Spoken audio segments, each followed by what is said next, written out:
We started the Women's Recovery Program in February of 2013 because we found that the women who were continuing to struggle with their addictions found no long-term support for their recovery.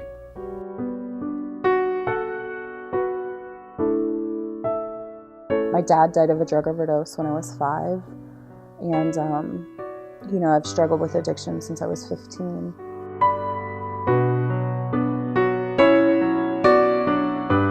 When I first came in, I just wanted to be able to not think about using drugs for 10 minutes.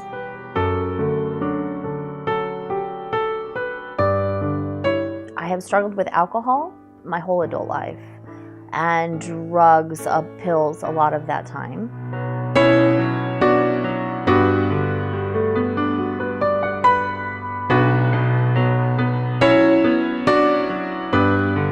But I was initially very resistant. I didn't have any God in my life.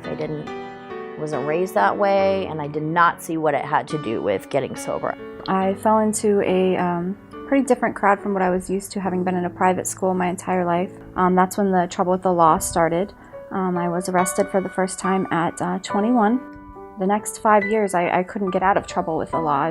My dad, he died of a drug overdose when he was 27, and I always wanted to make it past the age 27, because I was like, I'm not going to be like my dad, and I'm not going to do that. And I didn't see my life as the same as, his, but the further down the line I got, and when I started getting more desperate to get my drugs, was when I was like, oh my gosh, I turned out to be the person I promised myself I would never be.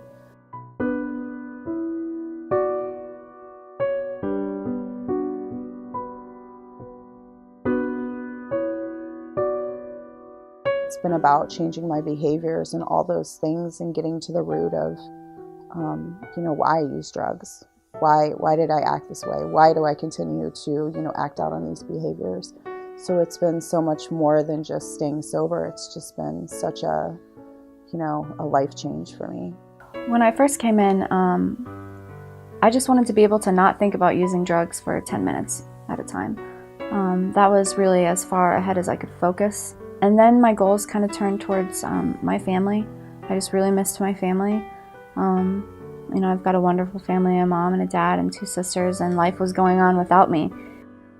The greatest thing this program has taught me, aside from all the other things, is how to sit with something, how to do the daily monotony of life. It's been very good for me to practice that, to know that I will get through it, that being bored or restless or irritable or wanting to just run away, I don't have to do those things. I don't have to act out on it.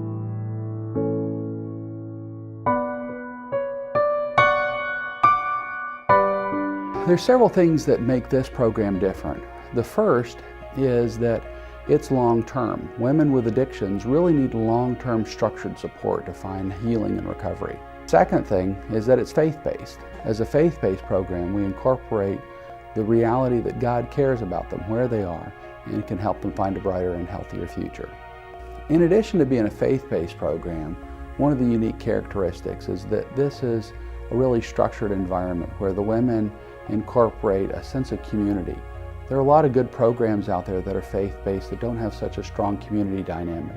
The professional supervision is there to help maintain structure and discipline and the approach that we need to help people walk into a brighter future. Everything they're learning to do, the changes they're asked to make, are all faith-based in trusting in Jesus to help them and walk with them, that they're not alone in this. And they've said it to me, in the group, because I've asked them that, some of them have been to other recovery programs and then have gone back to drugs or alcohol, and they said that this is different. It's really different because in other programs, they're relying more on themselves to do the work. And not that they don't have to do the work in this program, but they know they have Jesus to lean on, and it makes all the difference in the world. Faith is sort of the basis for everything that we do. It's not difficult to kind of weave it into our programs and classes because it's where everything stems from.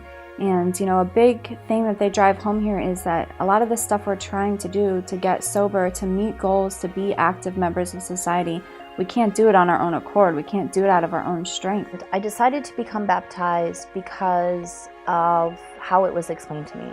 It was a physical sort of an enactment of a decision that you make in your life. And the decision I made was, you know, to let Jesus come into my life, to have God in my life, so that I was no longer in charge, so that work could be done in me to be the person that I'm supposed to be.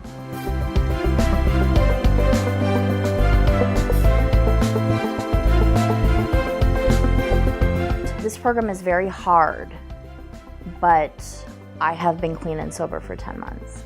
I do believe that the program works, and I know it works because I'm still sitting here 11 months clean when I couldn't go 3 hours without a drug for 8 years.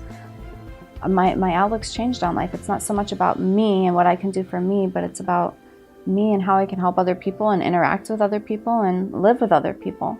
It's really overwhelming, you know, because I'm gonna have a future and I'm gonna be healthy. That's what my future looks like. A white picket fence with a dog and, you know, 2 kids in the yard.